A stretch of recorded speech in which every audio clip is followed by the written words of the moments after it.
ನಮಸ್ಕಾರ, ನಾನ್ ಶರ್ಮಿತಾ ಶೆಟ್ಟಿ. ರಣಭೀಕರ ಮಳೆಗೆ ಮುಳುಗ್ತಾ ಇದೆ ಕರ್ನಾಟಕ. ಶಿವಮೊಗ್ಗದಲ್ಲಿ ಮನೆ ಕುಸಿತ ಆಗಿದೆ. ಇನ್ನೊಂದು ಕಡೆ ಕಾರವಾರದಲ್ಲಿ ಕಟ್ಟಡಗಳು ಜಲಾವೃತ ಆಗ್ತಾ ಇದೆ. ಬೆಳಗಾವಿ, ಚಿಕ್ಕಮಗಳೂರು, ಯಾದಗಿರಿಯಲ್ಲೂ ಕೂಡ ಜಲಪ್ರಳಯ ಉಂಟಾಗ್ತಾ ಇದೆ. ರಣಭೀಕರ ಮಳೆಗೆ ಕರ್ನಾಟಕ ಮುಳುಗ್ತಾ ಇರೋದು. ಒಂದೊಂದು ಕಡೆ ಒಂದೊಂದು ರೀತಿಯಲ್ಲಿ ಸಮಸ್ಯೆಗಳಾಗ್ತಿದೆ, ಅವಾಂತರಗಳು ಉಂಟಾಗ್ತಾ ಇದೆ. ಶಿವಮೊಗ್ಗದಲ್ಲಿ ಮನೆ ಕುಸಿತ ಆಗಿದೆ.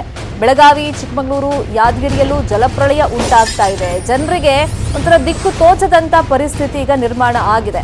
ಇನ್ನು 4 ರಿಂದ 5 ದಿನಗಳ ಕಾಲ ಇದೇ ತರ ಮಳೆ ಮುಂದುವರಿಯುತ್ತೆ ಅಂತ ಹವಾಮಾನ ಇಲಾಖೆ ಆಲ್ರೆಡಿ ಈಗ ಮುನ್ಸೂಚನೆಯನ್ನು ಕೊಟ್ಟಿದೆ. ಎಸ್ಪೆಷಲಿ ಈ ಕರಾವಳಿ ಪ್ರದೇಶ, ಮಲೆನಾಡು ಭಾಗದಲ್ಲಿ ಮಳೆ ಆಗುತ್ತೆ. ಮತ್ತೆ ಈಗ ಈ ಉತ್ತರ ಕರ್ನಾಟಕ ಅಂದ್ರೆ ಬೆಳಗಾವಿ ಆ ಕಡೆಯವರಿಗೆಲ್ಲ ಸಮಸ್ಯೆ ಆಗ್ತಿರೋದು ಮುಂಬೈನಲ್ಲಿ ಧಾರಾಕಾರ ಮಳೆ ಆಗ್ತಿರೋದ್ರಿಂದ. ಫಸ್ಟ್ ವಿಜುವಲ್ಸ್ ತೋರಿಸ್ತಾ ಇದೀವಿ ನಿಮ್ಗೆ. ಶಿವಮೊಗ್ಗದ ಟಿಪ್ಪು ನಗರದಲ್ಲಿ ನಿರಂತರವಾಗಿ ಮಳೆ ಸುರಿತಾ ಇರೋದ್ರಿಂದ ಆ ಭಾಗದಲ್ಲಿ ಮನೆ ಕುಸಿತ ಆಗಿರುವಂತ ದೃಶ್ಯವನ್ನ ತೋರಿಸ್ತಾ ಇದೀವಿ.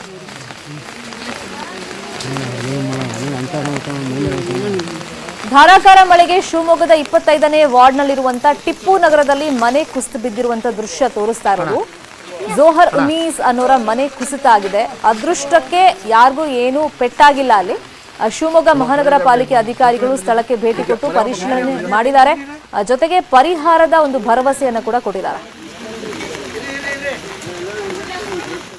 ಇನ್ನು ಅಪಾಯದ ಮಟ್ಟ ಮೀರಿದೆ ಧಾರವಾಡದ ಬೇಡ್ತಿ ಹಳ್ಳದ ದಡದಲ್ಲಿ ಕೃಷ್ಣನ ದೇವಸ್ಥಾನ ಇದೆ, ಅದು ಮುಳುಗಡೆಯಾಗಿದೆ. ಕಲಘಟಗಿಯ ಬೇಡ್ತಿ ಹಳ್ಳದ ಅಕ್ಕಪಕ್ಕ ಗ್ರಾಮಸ್ಥರಿಗೆ ಈಗ ಆತಂಕ ಸ್ಟಾರ್ಟ್ ಆಗಿದೆ. ಯಾಕಂದ್ರೆ ಕ್ಷಣಕ್ಕೂ ಆ ನೀರಿನ ಮಟ್ಟ ಏನಿದೆ ಅದು ಜಾಸ್ತಿ ಆಗ್ತಾ ಹೋಗ್ತಾ ಇದೆ. ಯಾಕಂದ್ರೆ ಮಳೆರಾಯ ಇಲ್ಲಿ ಬಿಡುವನ್ನ ಕೊಡ್ತಾ ಇಲ್ಲ. ನಿರಂತರವಾಗಿ ಮಳೆ ಸುರಿತಾ ಇರೋದ್ರಿಂದ ನೀರಿನ ಮಟ್ಟ ಕೂಡ ಸಹಜವಾಗಿ ಏರಿಕೆ ಆಗ್ತಿದೆ. ಪರಿಣಾಮ ಪ್ರವಾಹದ ಪರಿಸ್ಥಿತಿ ದೃಶ್ಯದಲ್ಲಿ ನೋಡ್ತಾ ಇದ್ದೀವಿ. ಈಗ ಅಲ್ಲೊಂದು ದೇವಸ್ಥಾನ ಇದೆ, ಅದೀಗ ಮುಳುಗಡೆ ಆಗ್ತಾ ಇದ್ದಂತೆ ಊರಿನೊಳಗೂ ನೀರು ಬಂದ್ಬಿಡುತ್ತೆ ಅಂತ ಗ್ರಾಮಸ್ಥರಿಗೆ ಆತಂಕ ಶುರುವಾಗಿದೆ.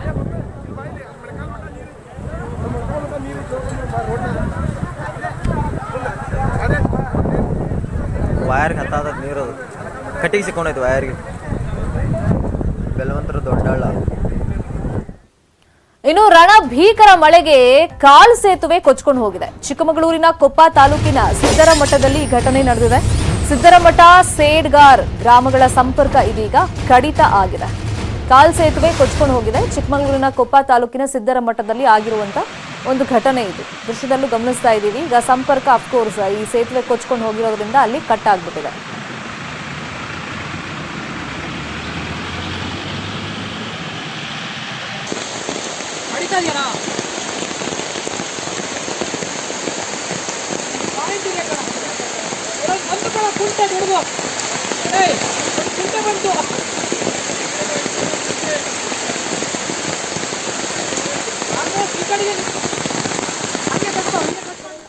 ಇನ್ನು ಪಂಡರಿ ನದಿಯಲ್ಲಿ ಸಿಲುಕಿದ್ದ ವ್ಯಕ್ತಿಯ ರಕ್ಷಣೆ ಮಾಡಲಾಗಿದೆ. ಬೆಳಗಾವಿ ಜಿಲ್ಲೆ ಖಾನಾಪುರದ ಪಂಡರಿ ನದಿ ಕೋಳಿ ಫಾರ್ಮ್ಗೆ ನೀರು ನುಗ್ಗಿ ನೀರಲ್ಲಿ ಶೇಖರ್ ಅನ್ನೋ ವ್ಯಕ್ತಿ ಸಿಲುಕಿದ್ರು.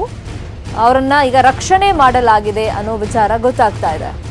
ಬೆಳಗಾವಿ ಜಿಲ್ಲೆ ಖಾನಾಪುರದ ಪಂಡರಿ ನದಿಯಲ್ಲಿ ಇಂಥದ್ದೊಂದು ಘಟನೆ ಆಗಿತ್ತು. ನದಿಯಲ್ಲಿ ವ್ಯಕ್ತಿ ಸಿಕ್ಕಾಕೊಂಡ್ಬಿದ್ದಿದ್ರು. ಕೋಳಿ ಫಾರ್ಮ್ಗೆ ನೀರು ನುಗ್ಗಿತ್ತು. ಆ ನೀರಲ್ಲಿ ಶೇಖರ್ ಅನ್ನೋ ವ್ಯಕ್ತಿ ಸಿಕ್ಕಾಕೊಂಡ್ಬಿದ್ದಿದ್ರು. ಸದ್ಯಕ್ಕೆ ಅವರನ್ನ ರಕ್ಷಣೆ ಮಾಡಲಾಗಿದೆ.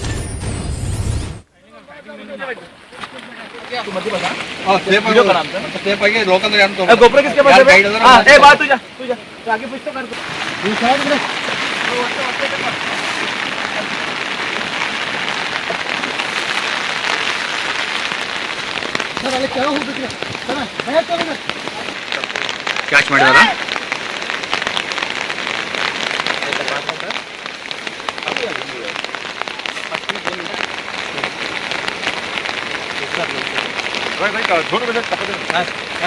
ದೃಶ್ಯದಲ್ಲಿ ನಿಮಗೆ ತೋರಿಸ್ತಾ ಇದೀವಲ್ಲ, ಅಲ್ಲೊಂದು ಕೋಳಿ ಫಾರ್ಮ್ ಇದೆ. ಬೆಳಗಾವಿಯ ಖಾನಾಪುರದಲ್ಲಿ ನಡೆದಿರುವಂತ ಘಟನೆ ಇದು. ಆ ಕೋಳಿ ಫಾರ್ಮ್ ನಲ್ಲಿ ಪ್ರವಾಹದಲ್ಲಿ ಅದು ಮುಳುಗಡೆ ಆಗಿದೆ. ಸೊ ಆ ಕೋಳಿ ಫಾರ್ಮ್ ನಲ್ಲಿ ಬಹುಶಃ ಈ ಶೇಖರ್ ಅನ್ನೋ ವ್ಯಕ್ತಿ ಕೆಲಸ ಮಾಡ್ತಿದ್ರು ಅಂತ ಕಾಣಿಸುತ್ತೆ. ಕೋಳಿ ಫಾರ್ಮ್ ನಲ್ಲಿ ನೀರು ನುಗ್ತಾ ಇದ್ದಂತೆ ಅವ್ರು ಅಲ್ಲೇ ಇದ್ರು, ಸಂಕಷ್ಟಕ್ಕೆ ಸಿಲುಕಿದ್ರು. ಅಂದ್ರೆ ಪ್ರವಾಹದಲ್ಲಿ ಅವರು ಸಿಕ್ಕಾಕೊಂಡ್ಬಿಟ್ಟಿದ್ರು. ಈಗ ರಕ್ಷಣಾ ಕಾರ್ಯ ಆಗಿದೆ.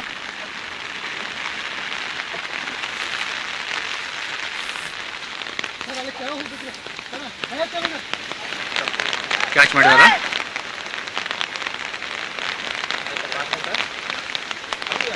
ದೃಶ್ಯ ದೃಶ್ಯದಲ್ಲಿ ತೋರಿಸ್ತಾ ಇದೀವಿ ಆ ಕೋಳಿ ಫಾರ್ಮ್ ಎಷ್ಟು ಮಟ್ಟಿಗೆ ಅಲ್ಲಿ ನೀರಲ್ಲಿ ಮುಳುಗಡೆ ಆಗಿದೆ ಅಂತ. ಶೇಖರ್ ಅನ್ನೋ ವ್ಯಕ್ತಿ ಅಲ್ಲಿ ಸಿಕ್ಕಾಕೊಂಡಿದ್ರು, ಅವರನ್ನ ಈಗ ರಕ್ಷಣೆ ಮಾಡಲಾಗಿದೆ. ಇದೇ ವಿಚಾರವಾಗಿ ಮತ್ತಷ್ಟು ಮಾಹಿತಿಯನ್ನು ಕೊಡೋದಕ್ಕೆ ಫೋನ್ ಸಂಪರ್ಕದಲ್ಲಿ ಜಾಯಿನ್ ಆಗಿದ್ದಾರೆ ನಮ್ಮ ಬೆಳಗಾವಿ ರಿಪೋರ್ಟರ್ ಚಂದ್ರಕಾಂತ್ ಸುಗಂಧಿ. ಅಂದ್ರೆ ಮಹಾರಾಷ್ಟ್ರದಲ್ಲಿ ಸುರಿತಿರುವಂತಹ ಧಾರಾಕಾರ ಮಳೆಯಿಂದ ಬೆಳಗಾವಿ ಭಾಗದಲ್ಲಿ ಎಷ್ಟು ಮಟ್ಟಿಗೆ ಪ್ರವಾಹದ ಪರಿಸ್ಥಿತಿ ಇದೆ ಅನ್ನೋದನ್ನ ನಾವು ಗಮನಿಸ್ತಾ ಇದ್ದೀವಿ. ಈ ಪರ್ಟಿಕ್ಯುಲರ್ ಘಟನೆ ಯಾವ ತರ ಆಗಿದ್ದು, ಮತ್ತೆ ಶೇಖರ್ ಅನ್ನೋ ವ್ಯಕ್ತಿ ಎಷ್ಟು ಗಂಟೆಯಿಂದ ಸಿಕ್ಕಾಕೊಂಡಿದ್ರು, ಏನೆಲ್ಲ ಇನ್ಫಾರ್ಮೇಶನ್ ಸಿಕ್ಕಿದೆ? ಶರ್ಮಿತಾ ಶೆಟ್ಟಿ, ಮಹಾರಾಷ್ಟ್ರ ಅಷ್ಟೇ ಅಲ್ಲ, ಕರ್ನಾಟಕದ ಪಶ್ಚಿಮ ಘಟ್ಟ ಪ್ರದೇಶದಲ್ಲಿ ಕೂಡ ಭಾರಿ ಮಳೆ ಆಗ್ತಿದೆ. ಪ್ರಮುಖವಾಗಿ ಖಾನಾಪುರ ತಾಲೂಕಿನಲ್ಲಿ ಅತಿ ಹೆಚ್ಚು ಮಳೆ ದಾಖಲಾಗಿರ್ತಕ್ಕಂಥದ್ದು. ನಿನ್ನೆ ರಾತ್ರಿನೇ 550 ಮಿಲಿಮೀಟರ್ ಮಳೆ ದಾಖಲಾಗಿದೆ. ಇದರಿಂದ ಖಾನಾಪುರ ತಾಲೂಕಿನ ಅನೇಕ ನದಿಗಳು ಉಕ್ಕಿ ಹರಿಯುತ್ತದೆ. ಪ್ರಮುಖವಾಗಿ ಖಾನಾಪುರ ತಾಲೂಕಿನಲ್ಲಿ ಅನೇಕ ನದಿಗಳು ಬರ್ತವೆ. ಅದರಲ್ಲಿ ಪಾಂಡ್ರಿ ನದಿ ಕೂಡ ಒಂದು. ಪಾಂಡ್ರಿ ನದಿ ಪ್ರವಾಹಕ್ಕೆ ನಿನ್ನೆ ಇವತ್ತು ಬೆಳಗ್ಗೆ ವ್ಯಕ್ತಿಯೊಬ್ಬರು ಸಿಗಾಕೊಂಡಿದ್ರು. ಏನು ಕೋಳಿ ಫಾರ್ಮ್ ನಲ್ಲಿ ಇದ್ದಂತ ಸಂದರ್ಭದಲ್ಲಿ ಅವರು ಏನು ಪ್ರವಾಹಕ್ಕೆ ಸಿಲುಕಿಕೊಂಡಿದ್ರು. ನಂತರ ಅವರು ಸ್ಥಳೀಯರಿಗೆ ಅದನ್ನು ತಮ್ಮನ್ನ ರಕ್ಷಣೆ ಮಾಡ್ಬೇಕಂತ ಹೇಳಿ ಬೇಡಿಕೆ ನೀಡಿದ್ರು. ಆದ್ರೆ ಇದು ಸಾಧ್ಯ ಆಗಿರಲಿಲ್ಲ. ಏನು ಹರಸಾಹಸ ಪಡುವಂತಹ ಸ್ಥಿತಿಯಲ್ಲಿ ನಿರ್ಮಾಣವಾಗಿತ್ತು. ಪ್ರಮುಖವಾಗಿ ಈ ಒಂದು ಪಾಂಡ್ರಿ ಲೋಂಡಾ ಬಳಿ ಇರತಕ್ಕಂತಹ ಪಾಂಡ್ರಿ ನದಿಗೆ ಸುತ್ತಲೂ 4 ಕಡೆಯಿಂದಲೂ ಕೂಡ ಅಲ್ಲಿ ಹೋಗಕ್ಕೆ ಸಾಧ್ಯ ಇರಲಿಲ್ಲ. ಕೇವಲ ಒಂದು ರಸ್ತೆಯ ಮೂಲಕ ಪೊಲೀಸರು ಮತ್ತು ಸ್ಥಳೀಯ ತಹಶೀಲ್ದಾರ್ ಸೇರಿದಂತೆ ಅನೇಕ ಹಿರಿಯ ಅಧಿಕಾರಿಗಳು ಸ್ಥಳಕ್ಕೆ ಭೇಟಿ ಕೊಡ್ತಾರೆ. ನಂತರ ಏನು NDRF SDRF ಯಾರು ಕೂಡ ಅಲ್ಲಿ ಸ್ಥಳಕ್ಕೆ ಬರಕ್ಕೆ ಹಾದಿ ಮತ್ತು ಸಾಧ್ಯವಾಗಿಲ್ಲ. ಹಾಗಾಗಿ ಒಂದು ಬೋಟ್ ಮೂಲಕ ಅಲ್ಲಿನ ಪೊಲೀಸ್ ಸಿಬ್ಬಂದಿನೇ ಅವ್ರನ್ನ ರಕ್ಷಣೆ ಮಾಡಿರ್ತಕ್ಕಂಥ ಒಂದು ಹಗ್ಗವನ್ನ ಕಟ್ಟಿ ಆ ಒಂದು ಕೋಳಿ ಫಾರ್ಮ್ ನ ತಲುಪಿದ್ದಾರೆ. ನಂತರ ಏನು ಅಲ್ಲಿ ಸಿಲುಕಿದಂತ ವ್ಯಕ್ತಿಯನ್ನ ರಕ್ಷಣೆ ಮಾಡಲಾಗಿದೆ. ಪ್ರಮುಖವಾಗಿ ಇನ್ನೂ 1 ಅಡಿ ನೀರು ಅಂದ್ರೆ ಹೆಚ್ಚಾಗಿದ್ರೆ ಅದು ಆತ ಅಲ್ಲಿ ಇರೋದು ಕಷ್ಟ ಆಗ್ತಿತ್ತು ಮತ್ತು ಆತ ಬದುಕುಳಿಯೋದು ಕಷ್ಟ ಆಗ್ತಿತ್ತು. ಆ ಸಂದರ್ಭದಲ್ಲಿ ಪೊಲೀಸರು ರಿಸ್ಕ್ ಅನ್ನ ತೆಗೆದುಕೊಂಡು ಈ ರೀತಿ ಕಾರ್ಯಾಚರಣೆಯ ಮೂಲಕ ಯಶಸ್ವಿಯನ್ನು ಸಾಧಿಸಿದ್ದಾರೆ. ಈಗ ಇನ್ನು ಪಾಂಡ್ರಿನಲ್ಲಿ ಸಿಲುಕಿದಂತ ವ್ಯಕ್ತಿ ಏನು 50 ವರ್ಷದ ವ್ಯಕ್ತಿ, ಆತನನ್ನ ಪೊಲೀಸರು ರಕ್ಷಣೆಯನ್ನ ಮಾಡಿದ್ದಾರೆ. ಜೊತೆಗೆ ಏನು ಈ ಒಂದು ರಕ್ಷಣೆ ಮಾಡಂತ ಪೊಲೀಸರಿಗೂ ಕೂಡ ಆತ ಅಭಿನಂದನೆಯನ್ನ ಸಲ್ಲಿಸಿದ್ದಾನೆ. ಪ್ರಮುಖವಾಗಿ ಬೆಳಗ್ಗೆಯಿಂದಲೂ ಕೂಡ ಈ ಒಂದು ಕಾರ್ಯಾಚರಣೆ ಬೆಳಗಾವಿಯಲ್ಲಿ ನಡೀತಾ ಇತ್ತು. ಶರ್ಮಿತಾ ಶೆಟ್ಟಿ. ಚಂದ್ರಕಾಂತ್ ಸುಗಂಧಿ, ಈಗ ಕೆಲವು ಸತಿ ಏನಾಗುತ್ತೆ, ಈ ಮಳೆ ಕಂಟಿನ್ಯೂಸ್ ಆಗಿ ಬರೋದ್ರಿಂದ ಪ್ರವಾಹದ ನೀರೇನಿದೆ ಅದು ಕ್ಷಣಕ್ಕೂ ಏರಿಕೆ ಆಗುವಾಗ ಒಂದಿಷ್ಟು ಸಿದ್ಧತೆ ಮಾಡ್ಕೊಳ್ಳೋದಕ್ಕೆ ಅಥವಾ ಅಲ್ಲಿಂದ ಸೇಫ್ ಜಾಗಕ್ಕೆ ಹೋಗೋದಕ್ಕೆ ಟೈಮ್ ಎಲ್ಲ ಸಿಗುತ್ತೆ. ಬಟ್ ಈ ಕೇಸಲ್ಲಿ ಏನಾಯ್ತು? ಯಾಕಂದ್ರೆ ಕೋಳಿ ಫಾರ್ಮ್ ನಲ್ಲಿ ಬಹುಶಃ ಕೋಳಿ ಇತ್ತೋ ಇಲ್ವೋ ಅವೆಲ್ಲ ಏನಾದ್ವು, ಏನಾದ್ರೂ ಗೊತ್ತಾಗಿದೆಯಾ ಇನ್ಫಾರ್ಮೇಶನ್? ಪ್ರಮುಖವಾಗಿ ಶರ್ಮಿತಾ ಶೆಟ್ಟಿ, ಕೋಳಿಗಳು ಇದ್ವು ಅಂತಕ್ಕ ಮಾಹಿತಿ, ಆದ್ರೆ ಎಷ್ಟಿದ್ವು ಮತ್ತು ಅದ್ರ ಬಗ್ಗೆ ಹೆಚ್ಚಿನ ಮಾಹಿತಿ ಲಭ್ಯವಾಗಿಲ್ಲ. ಈತ ಏನು ನೀರು ಬಂದ ತಕ್ಷಣ ಕೋಳಿಯನ್ನ ಮೇಲೆ ಅಂದ್ರೆ ಫಾರಂ ನ ಮೇಲೆ ಏರಿ ಕುಂತಿರ್ತಾರೆ. ಆ ಮೇಲಿನ ಅಂದ್ರೆ ಇಡೀ ಕೋಳಿ ಫಾರಂ ಸಂಪೂರ್ಣವಾಗಿ ಮುಳುಗಿ ಹೋಗಿತ್ತು. ಇನ್ನೂ 1 ಅಡಿ ಮಾತ್ರ ಉಳಿದಿತ್ತು. ಹಾಗಾಗಿ ಈತ ರಕ್ಷಣೆಗಾಗಿ ಅಂಗಲಾಸಿದ. ಇನ್ನು ಬ್ಯಾಟರಿ ಮೂಲಕ ಅಂದ್ರೆ ಬೆಳಕನ್ನ ಕೊಡೋದ್ರ ಮೂಲಕ ನಾನು ನನ್ನನ್ನು ರಕ್ಷಣೆ ಮಾಡಿ ಅಂತೇಳಿ ಆತ ಬೇಡಿಕೆ ಇಟ್ಟಿದ್ದ. Sharmitha Shetty. Fine, thank you Chandrakant Sugandhi ತಮ್ಮೆಲ್ಲ ಇನ್ಫಾರ್ಮೇಶನ್ಗೆ. ಇನ್ನು ಪಶ್ಚಿಮ ಘಟ್ಟಗಳ ಪ್ರದೇಶದಲ್ಲಿ ವರುಣನ ಆರ್ಭಟ ಜೋರಾಗಿದೆ. ಬೆಳಗಾವಿ ಬಳಿಯ ಬಳ್ಳಾರಿ ನಾಲಾದಲ್ಲಿ ಪ್ರವಾಹದ ಸ್ಥಿತಿ ನಿರ್ಮಾಣ ಆಗಿದೆ. ಎಳ್ಳೂರು, ಧಾಮನೆ, ಒಳಗಾವಿ, ಶಹಾಪುರ ಭಾಗದಲ್ಲಿ ಪ್ರವಾಹದ ಸ್ಥಿತಿ ಉಂಟಾಗಿದೆ. ಧಾಮನೆ ಎಳ್ಳೂರು ರಸ್ತೆಯ ಮೇಲೆ ನೀರು ಹರಿತಾ ಇದೆ. ಅಪಾಯವನ್ನು ಲೆಕ್ಕಿಸದೆ ಬೈಕ್ ಸವಾರರು ಓಡಾಟ ಮಾಡ್ತಾ ಇದ್ದಾರೆ. ಸ್ಥಳದಲ್ಲಿ ಓರ್ವ ಪೊಲೀಸ್ ಸಿಬ್ಬಂದಿ ನೇಮಕ ಮಾಡಲಾಗಿದೆ. ಸಿಬ್ಬಂದಿ ಮಾತನ್ನು ಕೇಳದೆ ಬೈಕ್ ಸವಾರರು ಅಪಾಯ ಲೆಕ್ಕಿಸದೆ ಸಂಚಾರ ಮಾಡ್ತಾ ಇದ್ದಾರೆ. ಬಳ್ಳಾರಿ ನಾಲಾ ಪ್ರವಾಹದಿಂದ ನಗರದ 2 ಬಡಾವಣೆಗಳಿಗೆ ಹಾನಿಯಾಗಿದೆ. ಸಾಯಿ ಕಾಲೋನಿ, ನೇಕಾರ ಕಾಲೋನಿಗಳು ನಡುಗಡ್ಡೆಗಳಂತಾಗಿವೆ. ಜನರು ಪ್ರಾಣ ಭೀತಿಯಿಂದ ಮನೆಗಳನ್ನ ಖಾಲಿ ಮಾಡ್ತಾ ಇದ್ದಾರೆ. ಇನ್ನು ಈ ಬಗ್ಗೆ ನಮ್ಮ ಪ್ರತಿನಿಧಿ ಚಂದ್ರಕಾಂತ್ ಸುಗಂಧಿ ಪ್ರತ್ಯಕ್ಷ ವರದಿ ಕೊಟ್ಟಿದ್ದಾರೆ, ನೋಡ. ಬೆಳಗಾವಿಯಲ್ಲಿ ಧಾರಾಕಾರ ಮಳೆ ಆಗುತ್ತಿದ್ದು ಬೆಳಗಾವಿಯ ಬಳ್ಳಾರಿ ನಾಲಾ ಉಕ್ಕಿ ಹರಿಯುತ್ತದೆ. ನಾನೀಗ ಬಳ್ಳಾರಿ ನಾಲಾದ ಪ್ರದೇಶದಲ್ಲಿದ್ದೇನೆ. ಏನು ಬೆಳಗಾವಿ ಮತ್ತು ಧಾಮನೆ ರಸ್ತೆ ಸಂಪರ್ಕಿಸುವ ರಸ್ತೆಯಲ್ಲಿ ಸಂಪೂರ್ಣವಾಗಿ ಜಲಾವೃತಗೊಂಡಿದೆ. ಆ ಜಲಾವೃತಗೊಂಡಂತಹ ರಸ್ತೆಯಲ್ಲಿ ಬೈಕ್ ಸವಾರರು ತಮ್ಮ ಪ್ರಾಣವನ್ನು ಲೆಕ್ಕಿಸಿದ್ದು ಕೂಡ ಈ ರೀತಿ ಸಂಚಾರವನ್ನು ನಡೆಸ್ತಾ ಇದ್ದಾರೆ. ಪೊಲೀಸರು ಸ್ಥಳದಲ್ಲಿ ತಿಳಿ ಹೇಳಿದ್ರು ಕೂಡ ಯಾರೂ ಸಾರ್ವಜನಿಕರು ಕೇಳುವ ಸ್ಥಿತಿಯಲ್ಲಿಲ್ಲ. ಪ್ರಮುಖವಾಗಿ ಏನು ಎಳ್ಳೂರು ಗಡ ಭಾಗದಲ್ಲಿ ಭಾರಿ ಮಳೆ ಆಗ್ತಿದ್ದು, ಎಳ್ಳೂರಿನ ಭಾಗದಲ್ಲಿ ಮಳೆ ಆಗ್ತಿದ್ರಿಂದ ಒಂದು ಬಳ್ಳಾರಿ ನಾಲಾ ಈ ರೀತಿ ಸಮುದ್ರದಂತೆ ಆಗಿರ್ತಕ್ಕಂಥ ಸಾವಿರಾರು ಎಕರೆ ಪ್ರದೇಶದಲ್ಲಿ ಬೆಳೆದಂತಹ ಭತ್ತ ಸಂಪೂರ್ಣವಾಗಿ ಜಲಾವೃತಗೊಂಡಿದೆ. ಅದೇ ರೀತಿ ಬೆಳಗಾವಿಯ ನೇಕಾರ್ ಕಾಲನಿಯ ಅನೇಕ ಮನೆಗಳು ಸದ್ಯ ನೀರಿನಲ್ಲಿ ನಡುಗಡ್ಡೆ ರೀತಿಯಲ್ಲಿ ಆಗಿರ್ತಕ್ಕಂಥದ್ದು ನೋಡಬಹುದು. ಅನೇಕ ಮನೆಗಳನ್ನು ಈಗಾಗಲೇ ಸಂತ್ರಸ್ತರು ಇಲ್ಲಿಂದ ಏನು ಜನ ಖಾಲಿಯನ್ನ ಮಾಡಿಕೊಂಡು ಬೇರೆ ಕಡೆಗೆ ಶಿಫ್ಟ್ ಆಗಿದ್ದಾರೆ ಮತ್ತು ಅನೇಕರು ಪ್ರಾಣ ಭೀತಿಯಲ್ಲಿ ಇರ್ತಕ್ಕಂಥ ನೋಡಬಹುದು. ಮನೆಗಳು ಸಂಪೂರ್ಣವಾಗಿ ಈ ರೀತಿ ಏನು ನಡುಗಡ್ಡೆ ಆಗಿವೆ. 30ಕ್ಕೂ ಹೆಚ್ಚು ಮನೆಗಳಿಗೆ ಸಂಪೂರ್ಣವಾಗಿ ಈಗ ಈ ಪ್ರದೇಶದಲ್ಲಿ ನೀರು ನುಗ್ಗಿರ್ತಕ್ಕಂಥದ್ದು. ಮತ್ತೊಂದು ಕಡೆ ಕಡೆಗಳಲ್ಲಿ 10ಕ್ಕೂ ಹೆಚ್ಚು ಜನ ಇಲ್ಲಿಂದ ಮನೆಗಳನ್ನ ಖಾಲಿ ಮಾಡ್ಕೊಂಡು ಹೋಗ್ತಿದ್ದಾರೆ ಮತ್ತು ಈ ಒಂದು ರಸ್ತೆಯಲ್ಲಿ ಹೆಚ್ಚು ನೀರು ಬಂದರೂ ಕೂಡ ಏನು ಜನ ಅದನ್ನು ಲೆಕ್ಕಿಸದೆ ಬೈಕ್ನಲ್ಲಿ ಸಂಚಾರವನ್ನ ನಿರಂತರವಾಗಿ ಮುಂದುವರಿಸಿದ್ದಾರೆ. ಏನು ಪೊಲೀಸರು ತಿಳಿ ಹೇಳಿದ್ರು ಕೂಡ ಕೇಳ್ತಾ ಇಲ್ಲ. ಬೈಕ್ ಸವಾರರು ಆಯಾ ತಪ್ಪಿ ಕೆಳಗಡೆ ಬೀಳುವ ಸಾಧ್ಯತೆ ಇದೆ. ಆದರೆ ಇದನ್ನು ಲೆಕ್ಕಿಸದೆ ಜನ ಇಲ್ಲಿ ಸಂಚಾರವನ್ನ ನಡೆಸಿರ್ತಕ್ಕಂಥದ್ದು. ಪ್ರಮುಖವಾಗಿ ಬಳ್ಳಾರಿ ನಾಲಾ ಪ್ರದೇಶದಲ್ಲಿ ಪ್ರತಿ ವರ್ಷವೂ ಕೂಡ ಇದೇ ರೀತಿಯ ಸ್ಥಿತಿ ಇಲ್ಲಿ ನಿರ್ಮಾಣವಾಗುತ್ತೆ. ಆದರೆ ಇದಕ್ಕೆ ಶಾಶ್ವತ ಪರಿಹಾರ ಇದುವರೆಗೂ ಕೂಡ ಸಿಕ್ಕ ಬಗ್ಗೆ ಮಾತಾಡೋಕ್ಕೆ ಸ್ಥಳೀಯರು ನಿಂತಿದ್ದಾರೆ. ಯಾವಾಗಲೇ ನೀರು ಬರ್ತಾ ಇದ್ದಾರೆ, ಇಲ್ಲಿ ಎಷ್ಟು ಪ್ರಮಾಣದಲ್ಲಿ ಹಾನಿಯಾಗಿದೆ, ಬೆಳೆ ಹಾನಿ? ಸರ್, ಬೆಳೆ ಹಾನಿ ಅಂದರೆ ಇಲ್ಲಿ ಬೆಳೆದಂಥ ಬೆಳೆನೇ ಕಾಣ್ತಾ ಇಲ್ಲ. ಈಗ ಕಳೆದ ಬಾರಿ ಮಳೆ ಬಂದಾಗ ಸಾಕಷ್ಟು ರೈತರು ಸಾಲ ಮಾಡಿ ಎಲ್ಲ ಬಿತ್ತಿದ್ರು. ಆವಾಗ ಬಿತ್ತಿದ ನಂತರ ಎಲ್ಲ ಮಳೆ ನೀರು ಕೊಚ್ಕೊಂಡು ಹೋಯ್ತು ಸರ್. ಆಮೇಲೆ ತದನಂತರ ಮತ್ತೆ ನೇಕಾರರು ಅದನ್ನು ರೈತರು ಮತ್ತೆ ಅದನ್ನು ಬಿತ್ತಿ ಸರಿಯಾಗಿ ತಂದಿದ್ರು. ಆದರೆ ಈಗ 2-3 ದಿನಗಳಕ್ಕಂತ ಭಾರಿ ಮಳೆ ಬೀಳ್ತಾ ಇದೆ. ಭಾರಿ ಮಳೆ ಬೀಳೋ ಸಂಪೂರ್ಣವಾಗಿ ಇಲ್ಲಿ ಇದ್ದಂಥ ಭೂಮಿನೇ ಕಾಣ್ತಾ ಇಲ್ಲ, ಆ ರೀತಿ ಜಲವೃತ್ತಾಗಿದೆ. ಇನ್ನೊಂದು ಕಡೆ ನಮ್ಮ ಬಳ್ಳಾರಿನಲ್ಲಿ ಪಕ್ಕದಲ್ಲಿ ನಮ್ಮ ಬಡ ನೇಕಾರ ಜನ ಅದಾರ ಸರ್. ಅವರು ಸಾಲ ಮಾಡಿಕೊಂಡು ಒಂದು 15 ವರ್ಷಗಳಿಂದಲೂ ವಸತಿ ಮಾಡ್ಕೊಂಡಿದ್ರು. ಪ್ರತಿ ಸಾರಿ ಇದೇ ತೊಂದರೆ ಆಗ್ತಾ ಇದೆ. ಯಾರೂ ಸಹಿತ ಇದ್ದಂಥ ಶಾಸಕರಾಗಲಿ MP MLAಗಳಾಗಲಿ ಯಾರೂ ಸಹಿತ ಗಮನ ಇಲ್ಲ ಸರ್. ಬಂದಾಗ ಒಮ್ಮೆ ಒಂದೇನೋ ಒಂದು ಟಿವಿಲಿ ಬರ್ತದ ನೋಡ್ತಾರೆ, ಒಳ್ಳೆ ಹೇಳಿಕೆ ಕೊಡ್ತಾರೆ. ಕಳೆದ ಬಾರಿ ಬಂದಾಗ ಇಲ್ಲಿ ಸಂಪೂರ್ಣವಾಗಿ ರಾಜ್ಯ ಸರ್ಕಾರದಲ್ಲಿ ಬಂದಿತ್ತು, ನಿರ್ಮಲಾ ಸೀತಾರಾಮನ್ ಬಂದಿದ್ರು. ಅಂತ ಕೇಂದ್ರ ಮಂತ್ರಿಗಳು ಬಂದರೂ ಸಹಿತ ಬರೀ ಆಶ್ವಾಸನೆ ಆಗಿ ಉಳಿದಕ್ಕೆ ನಮ್ಮಲ್ಲಿ ಇರ್ತಂಥ ನೇಕಾರರಾಗಲಿ ರೈತರಲ್ಲಿ ಯಾವುದೇ ಒಂದು ಶಾಶ್ವತ ಪರಿಹಾರ ಸಿಗಲಿಲ್ಲ. ಬಳ್ಳಾರಿ ನಾಲೆ ಸ್ವಚ್ಛ ಮಾಡಬೇಕು, ಅದನ್ನು ಒಂದು ಒಳ್ಳೆ ಯೋಜನೆ ಮಾಡಿ ಅಂದರೆ ಏನಾದರೂ ನೀರು ಹೋಗ್ತಕ್ಕಂಥ ಒಂದು ರಸ್ತೆ ಮಾಡಬೇಕಂದ್ರೆ ಸಹಿತ ಯಾರೂ ಸಹಿತ ಕಡೆ ಗಮನ ಇಲ್ಲ. ಸಂಪೂರ್ಣವಾಗಿ ಪ್ರತಿ ವರ್ಷ ಒಂದು ಕಡೆ ರೈತರು ಹಾನಿಗೊಳಗಾದ್ರೆ, ಇನ್ನೊಂದು ಕಡೆ ನೇಕಾರ ಸಹಿತ ಇವತ್ತು ದಿವಸ ತೊಂದರೆಯಲ್ಲಿದ್ದಾರೆ. ಕೊರೋನಾದಲ್ಲಿ ಸಹಿತ 2 ವರ್ಷಗಳಿಂದ ತೊಂದರೆ ಅನುಭವಿಸ್ತಾ ಇದ್ದೀವಿ. 3 ವರ್ಷಗಳಿಂದ ದೊಡ್ಡ ಪ್ರವಾಹ ಬಂದಿಲ್ಲ, ಹಾನಿ ಆಯಿತು. ಯಾರೂ ಸಹಿತ ಜನಗಳ ಬಗ್ಗೆ ಧ್ವನಿ ಎತ್ತುವಂಥ ಕೆಲಸ ಮಾಡ್ತಾ ಇಲ್ಲ. ಇದು ಸ್ಥಳೀಯ ಅಂತ ಹೇಳ್ತಕ್ಕಂಥ ಮಾತು ನೋಡ್ಬೋದು. ಬಳ್ಳಾರಿ ನಾಲಾ ಯಾವ ರೀತಿ ಉಕ್ಕಿ ಹರಿತಾ ಇದೆ, ಸಮುದ್ರದಂತೆ ಆಗಿರ್ತಕ್ಕಂಥದ್ದು. ಮನೆಗಳು ನಡುಗಡ್ಡೆ ಆಗಿವೆ. ಈ ಭಾಗದಲ್ಲಿ ಅಂದರೆ ಇದು ಸಾಯಿ ಕಾಲನಿ ಮತ್ತು ಇದೊಂದು ನೇಕಾರ ಕಾಲನಿ ಆಗಿದೆ. ನೇಕಾರ ಕಾಲನಿಯಲ್ಲಿ ಈಗ ಒಂದನೇ ಮಹಡಿಗೆ ನೀರು ನುಗ್ಗಿದ್ದು 2ನೇ ಮಹಡಿಯ ಜನ ಅಲ್ಲಿ ಹೋಗಿ ವಾಸಿಸುವಂತಹ ಸ್ಥಿತಿ ನಿರ್ಮಾಣವಾಗಿದೆ. ಅನೇಕರು ಮನೆಗಳನ್ನ ಖಾಲಿ ಮಾಡ್ಕೊಂಡು ಹೋಗಿದ್ದಾರೆ. ಪ್ರಮುಖವಾಗಿ ನೇಕಾರರು ಒಂದು ಕಾಲನಿಯನ್ನ ಮಾಡಿಕೊಂಡು ಇಲ್ಲಿ ವಾಸವಿದ್ರು ಕಳೆದ 15 ವರ್ಷಗಳಿಂದ. ಪ್ರಮುಖವಾಗಿ ಬಳ್ಳಾರಿ ನಾಲಾವನ್ನು ಅಭಿವೃದ್ಧಿ ಮಾಡಬೇಕು ಅಂತೇಳಿ ಅನೇಕ ಬಾರಿ ಆಶ್ವಾಸನೆಯನ್ನ ಇಲ್ಲಿನ ಶಾಸಕರು ಮತ್ತು ಏನು ಸಚಿವರು ನೀಡಿದ್ದಾರೆ. ಆದರೆ ಇದುವರೆಗೂ ಕೂಡ ಈಡೇರಿಲ್ಲ. ಹೀಗಾಗಿ ಪ್ರತಿ ವರ್ಷವೂ ಕೂಡ ಬಳ್ಳಾರಿ ನಾಲದಿಂದ ಅವಾಂತರಗಳು ಸೃಷ್ಟಿಯಾಗುತ್ತೆ. ಈ ಒಂದು ಬಳ್ಳಾರಿ ನಾಲದಿಂದ ಬೆಳಗಾವಿ ದಕ್ಷಿಣ ಮತಕ್ಷೇತ್ರದಲ್ಲಿ ಹೆಚ್ಚಿನ ಅಭಿವೃದ್ಧಿ ಮಾಡೋಕ್ಕೆ ಸಾಧ್ಯ ಆಗ್ತಿಲ್ಲ ಮತ್ತು ಇಲ್ಲಿ ಹೆಚ್ಚು ಅಭಿವೃದ್ಧಿ ಹೊಂದಬೇಕಂದ್ರೆ ಈ ಒಂದು ನೀರಿನಿಂದ ಅವಾಂತರಗಳಿಂದ ಬಡಾವಣೆಗಳು ಸೃಷ್ಟಿಯಾಗ್ತಾ ಇಲ್ಲ. ಇದು ಬೆಳಗಾವಿ ಅಭಿವೃದ್ಧಿಗೆ ಒಂದು ರೀತಿ ಬಳ್ಳಾರಿ ನಾಲಾ ಮಾಲಕವಾಗಿದೆ. ಇನ್ನಾದರೂ ಜನಪ್ರತಿನಿಧಿ ಎಚ್ಚೆತ್ತುಕೊಂಡು ಶಾಶ್ವತ ಪರಿಹಾರ ಅಂದ್ರೆ ಬಳ್ಳಾರಿ ನಾಲಾವನ್ನು ಸ್ವಚ್ಛ ಮಾಡೋದ್ರ ಮೂಲಕ ನೀರು ಸುಗಮವಾಗಿ ಹರಿದು ಹೋಗಬೇಕು, ಮಳೆಗಾಲದಲ್ಲಿ ಆಗತಕ್ಕಂಥ ಅವಾಂತರಗಳನ್ನ ತಡಿಬೇಕು ಅಂತಕ್ಕಂಥದ್ದು ಇಲ್ಲಿ ಸ್ಥಳೀಯರ ಆಗ್ರಹವಾಗಿದೆ. ಚಂದ್ರಕಾಂತ್ ಸುಗಂಧಿ, ನ್ಯೂಸ್ 18 ಕನ್ನಡ, ಬೆಳಗಾವಿ. ಇನ್ನು ಮಹಾರಾಷ್ಟ್ರದಲ್ಲಿ ಮಳೆಯ ಅಬ್ಬರ ಜೋರಾಗಿದೆ. ಮಳೆಯ ಅಬ್ಬರಕ್ಕೆ ಸಂಕೇಶ್ವರ ಪಟ್ಟಣ ತತ್ತರಿಸಿ ಹೋಗಿದೆ. ಬೆಳಗಾವಿ ಜಿಲ್ಲೆ ಹುಕ್ಕೇರಿ ತಾಲೂಕಿನ ಸಂಕೇಶ್ವರ ಪಟ್ಟಣಕ್ಕೆ ಹಿರಣ್ಯಕೇಶಿ ನದಿ ನೀರು ನುಗ್ಗಿಬಿಟ್ಟಿದೆ. ಸಂಕೇಶ್ವರ ಪಟ್ಟಣದ ಮಠದಲ್ಲಿ ಸಂಪೂರ್ಣ ಜಲಾವೃತ ಆಗಿದೆ. 250ಕ್ಕೂ ಹೆಚ್ಚು ಮನೆಗಳಿಗೆ ನದಿ ನೀರು ನುಗ್ಗಿದೆ. ಮಠಗಲ್ಲಿಯ ಮನೆಗಳನ್ನ ಖಾಲಿ ಮಾಡ್ತಾ ಇದ್ದಾರೆ ಜನ.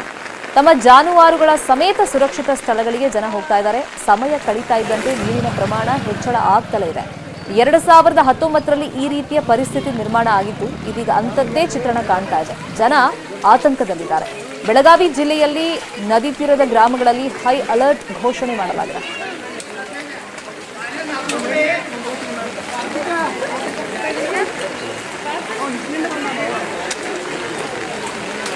ಸಂಕೇಶ್ವರ ಪಟ್ಟಣದಲ್ಲಿ ಯಾವ ತರ ಪರಿಸ್ಥಿತಿ ಇದೆ ಅನ್ನೋದ್ರ ಬಗ್ಗೆ ನಮ್ಮ ಪ್ರತಿನಿಧಿ ಲೋಹಿತ್ ಪ್ರತ್ಯಕ್ಷ ವರದಿ ಕೊಟ್ಟಿದ್ದಾರೆ, ನೋಡೋಣ.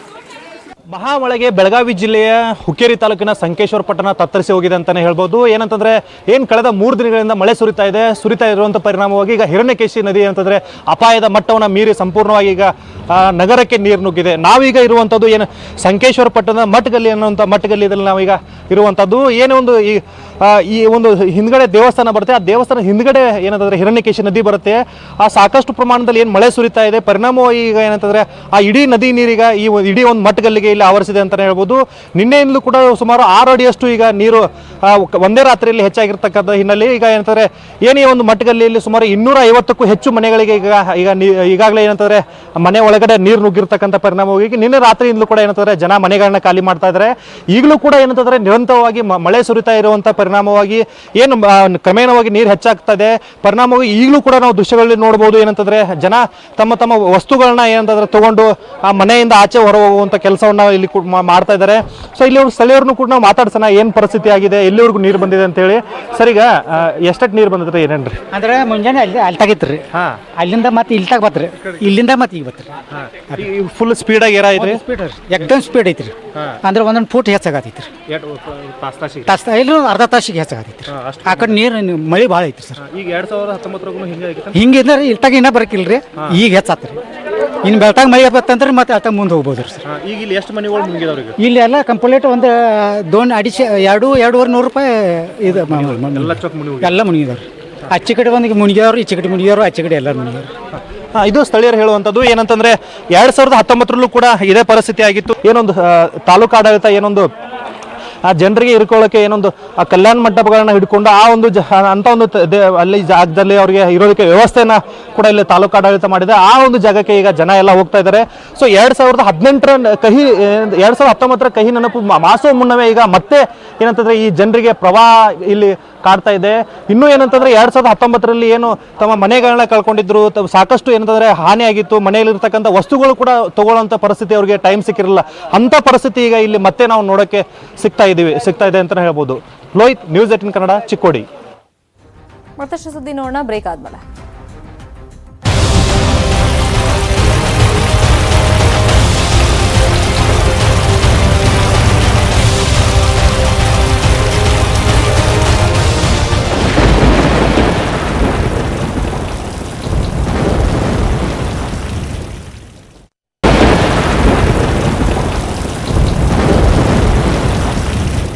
Welcome back. ಉತ್ತರ ಕನ್ನಡ ಜಿಲ್ಲೆಯಲ್ಲಿ ಭಾರೀ ಮಳೆಯಾಗ್ತಾ ಇದೆ. ಅಂಕೋಲಾದ ಹಲವು ಗ್ರಾಮಗಳು ಜಲಾವೃತವಾಗಿವೆ. ಗಂಗಾವಳಿ ನದಿ ನೀರಿನಿಂದ ಭಾರೀ ಹಾನಿಯಾಗಿದೆ. ದ್ವೀಪವಾಗಿದ್ದ ಸುಂಕನಾಳದ ನವಮಿ ಹೋಟೆಲ್ನಲ್ಲಿ ಯಾರ್ಯಾರಿದ್ರು ಅವನ್ನೆಲ್ಲ ಹೆಲಿಕಾಪ್ಟರ್ ಮುಖಾಂತರ ರಕ್ಷಣೆ ಮಾಡಲಾಗಿದೆ. ಸುಮಾರೊಂದು 15 ಜನ ಆ ಹೋಟೆಲ್ನಲ್ಲಿ ಸಿಕ್ಕಾಕೊಂಡ್ಬಿದ್ದಿದ್ರು ಅಂತ ಗೊತ್ತಾಗಿದೆ. ಸೊ ಯಾವಾಗ ವಿಷಯ ಮುಟ್ಟು ರಕ್ಷಣಾ ಟೀಮ್ಗೆ ಅವರು ಹೆಲಿಕಾಪ್ಟರ್ ಮುಖಾಂತರ ಈ ಜನರನ್ನ ಸುರಕ್ಷಿತ ಸ್ಥಳಕ್ಕೆ ಈಗ ಕರ್ಕೊಂಡು ಹೋಗಿದ್ದಾರೆ. ಗಂಗಾವಳಿ ನದಿ ನೀರಿನಿಂದ ಈ ತರ ಹಾನಿ ಆಗಿರೋದು ಒಂಥರ ಭಾರಿ ಹಾನಿನೇ ಇದು. ಹೆಲಿಕಾಪ್ಟರ್ ಮುಖಾಂತರ ಹೋಗಿದ್ದಾರೆ, ಏರ್ ಲಿಫ್ಟ್ ಮಾಡಿದ್ದಾರೆ ಅಂದ್ರೆ ಅಲ್ಲಿ ದ್ವೀಪ ತರ ಆಗ್ಬಿಟ್ಟಿದೆ. ಆ ದೃಶ್ಯದಲ್ಲಿ ರಕ್ಷಣಾ ಕಾರ್ಯಾಚರಣೆ ಮಾಡ್ತಿರುವಂತಹ ಹೆಲಿಕಾಪ್ಟರ್ನ ತೋರಿಸ್ತಾ ಇದೀವಿ. ಇನ್ನೊಂದ್ ಕಡೆ ಮಾರ್ಕ್ ಮಾಡಿ ತೋರಿಸ್ತಾ ಇದೀವಲ್ಲ, ಮನೆಯೆಲ್ಲ ಎಷ್ಟೆಷ್ಟು ಮುಳುಗೋಗಿದೆ, ಮುಕ್ಕಾಲು ಭಾಗ ಎಲ್ಲ ಮುಳುಗೋಗ್ಬಿಟ್ಟಿದೆ. ನೌಕಾನೆಲೆಯ ಹೆಲಿಕಾಪ್ಟರ್ ಮುಖಾಂತರ ಏರ್ ಲಿಫ್ಟ್ ಮಾಡಿರೋದು. ಗ್ರಾಹಕರು, ಸಿಬ್ಬಂದಿ ಸೇರಿ ಒಟ್ಟು 15 ಮಂದಿ ಅಲ್ಲಿದ್ರು. ಅವರೆಲ್ಲರನ್ನೂ ಕೂಡ ರಕ್ಷಣೆ ಮಾಡಲಾಗಿದೆ.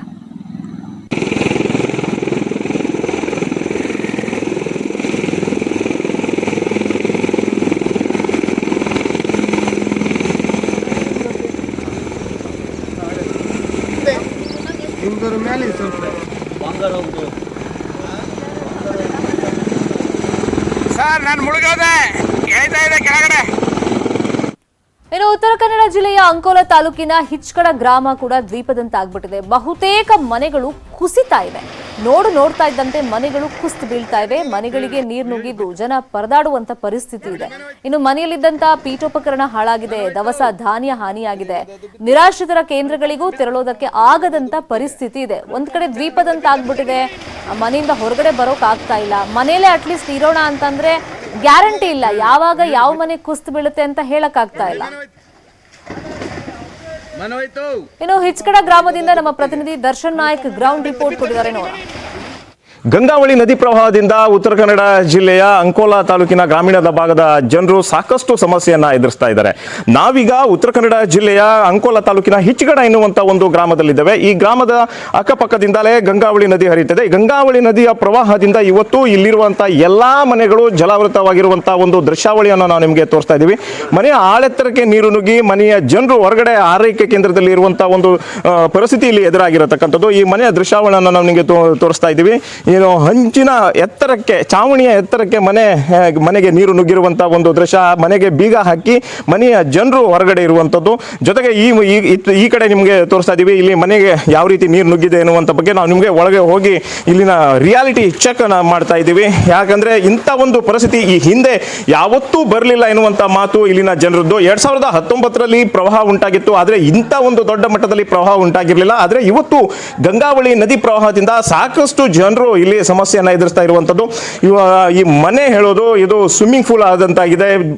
ಗಂಗಾವಳಿ ನದಿಯ ನೀರು ಪ್ರವಾಹದ ಮಟ್ಟವನ್ನು ಮೀರಿ ಒಳಗಡೆ ಹೋಗಿರತಕ್ಕಂಥದ್ದು. ಇಲ್ಲಿ ಜನರು ಸಹ ಈ ಕುಟುಂಬಸ್ಥರು ಸಾಕಷ್ಟು ಸಮಸ್ಯೆ ಎದುರಿಸತಕ್ಕಂಥ. ಯಾಕಂದರೆ ಟಿವಿ ಆಗಿರ್ಬೋದು, ಫ್ರಿಡ್ಜ್ ಆಗಿರ್ಬೋದು, ಮನೆಯ ಬೆಳಕಿನ ಎಲ್ಲ ವಸ್ತುಗಳು ಇವತ್ತು ನೀರಿಗೆ ಕೊಚ್ಚಿಕೊಂಡು ಹೋಗುವಂಥ ಒಂದು ಪರಿಸ್ಥಿತಿ ಇಲ್ಲಿ ಎದುರಾಗಿರತಕ್ಕಂಥದ್ದು. ಯಾಕಂದರೆ ಇಲ್ಲಿ ಮನೆಯ ಸದಸ್ಯರು ನೋಡಿ ಯಾವ ರೀತಿ ಸಮಸ್ಯೆ ಎದುರಿಸ್ತಾ ಇರುವಂಥದ್ದು. ಜೊತೆಗೆ ಈ ಹೊರಗಡೆಯೂ ಸಹ ಇಲ್ಲಿ ನಾವು ನಿಮಗೆ ತೋರಿಸ್ತಾ ಇದ್ದೀವಿ. ಈ ಕಡೆ ಹೋದರೆ ಇನ್ನಷ್ಟು ಮನೆಗಳು ಸಿಗ್ತವೆ. ಈ ಮನೆಗಳಲ್ಲಿ ನೀರು ತುಂಬಿರುವಂಥದ್ದು. ಇಂಥ ಒಂದು ಪರಿಸ್ಥಿತಿ ಇಲ್ಲಿ ಎದುರಾಗಿರ್ತಕ್ಕಂಥ. ಇಲ್ಲ, ನಮ್ಮ ಜೊತೆ ಇಲ್ಲಿನ ಮನೆಯ ಸದಸ್ಯರು ಇದ್ದಾರೆ, ಅವರು ಏನಂತಾರೆ ಎನ್ನುವಂಥ ಬಗ್ಗೆ ನಾವು ಕೇಳೋಣ. ಸರ್, ಯಾವ ರೀತಿ ಇಲ್ಲಿ ಮನೆಗೆ ನೀರು ನುಗ್ತು? ಏಕಾಏಕಿಯಾಗಿ ಬಂತ ನೀರು? ಈ ಹಿಂದೆ ಯಾವ ರೀತಿ ಇದೇ ರೀತಿ ಆದಂಥ ಏನಾದ್ರು ಸಮಸ್ಯೆ ಆಗಿತ್ತಾ ಯಾವಾಗಾದರೂ? 1961ರಲ್ಲಾಗಿತ್ತು. ಈಗ 2021ರಲ್ಲಿ ಈ ಥರ ಆಗದೆ. ಯಾವಾಗ ನಾವೆಲ್ಲ ಹುಟ್ಟಿದ ಮೇಲೆ ಈ ಥರ ಆಗಿದ್ದಿಲ್ಲ. ನಮ್ಮ ತಂದೆಯವ್ರ ಕಾಲದಲ್ಲಿ ಈ ಥರ ಆಗಿತ್ತಂತೆ. ಇಲ್ಲಿನ ಜನರು ಯಾವ ರೀತಿ ಕಷ್ಟಪಡ್ತಾ ಇದ್ದಾರೆ ಎನ್ನುವಂಥ ಬಗ್ಗೆ ನಾವು ನಿಮಗೆ ತೋರಿಸಿದ್ವಿ. ದರ್ಶನ್ ನಾಯ್ಕ್, ನ್ಯೂಸ್ 18 ಕನ್ನಡ, ಕಾರವಾರ. ಮತ್ತಷ್ಟು ಸುದ್ದಿ ನೋಡೋಣ ಬ್ರೇಕ್ ಆದ್ಮೇಲೆ.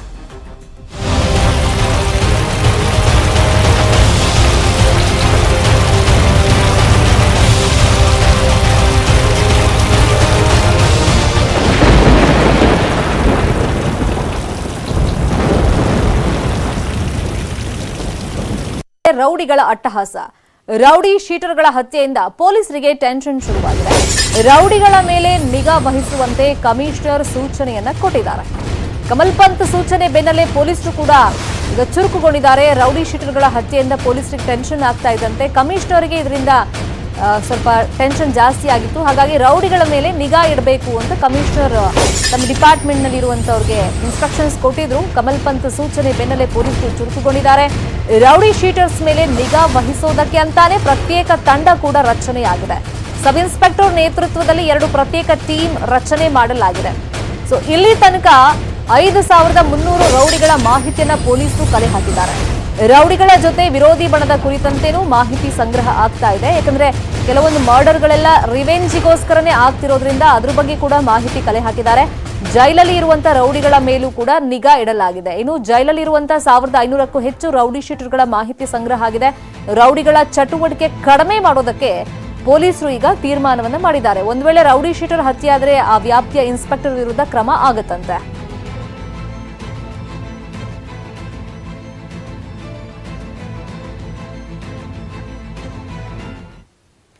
ಕೊರೋನಾ ಜಾಗೃತಿ ಬಗ್ಗೆ ನ್ಯೂಸ್ 18 ನೆಟ್ವರ್ಕ್, ಫೆಡರಲ್ ಬ್ಯಾಂಕ್ ಸಹಯೋಗದೊಂದಿಗೆ ಇಡೀ ದೇಶದಾದ್ಯಂತ ಅಭಿಯಾನವನ್ನ ಮಾಡಲಾಗ್ತಾ ಇದೆ.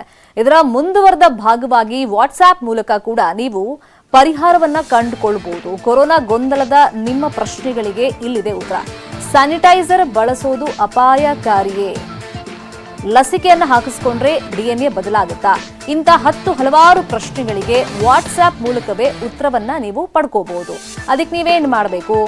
7977773753 ಈ ನಂಬರ್ಗೆ ನಿಮ್ಮ ಡೌಟ್ ಏನಿದೆ ಅಂತ ನೀವು ಸೆಂಡ್ ಮಾಡಬಹುದು. ಇದೇ ವಾಟ್ಸ್ಆಪ್ ನಂಬರ್ಗೆ ನಿಮಗೆ ಉತ್ತರ ಬರುತ್ತೆ. ಇದಿಷ್ಟೇ ಅಲ್ಲ, ಹೆಚ್ಚಿನ ಮಾಹಿತಿಗಾಗಿ ನಿಮ್ಮ ಸ್ಕ್ರೀನ್ ಮೇಲೆ ಈಗ ನಾವು ತೋರಿಸ್ತಾ ಇದೀವಲ್ಲ ಆ ವೆಬ್ಸೈಟ್ಗೆ ನೀವು ಲಾಗಿನ್ ಆಗಿ ನಿಖರ ಮಾಹಿತಿಯನ್ನ ನೀವು ಪಡ್ಕೊಳ್ಬಹುದಾಗುತ್ತೆ.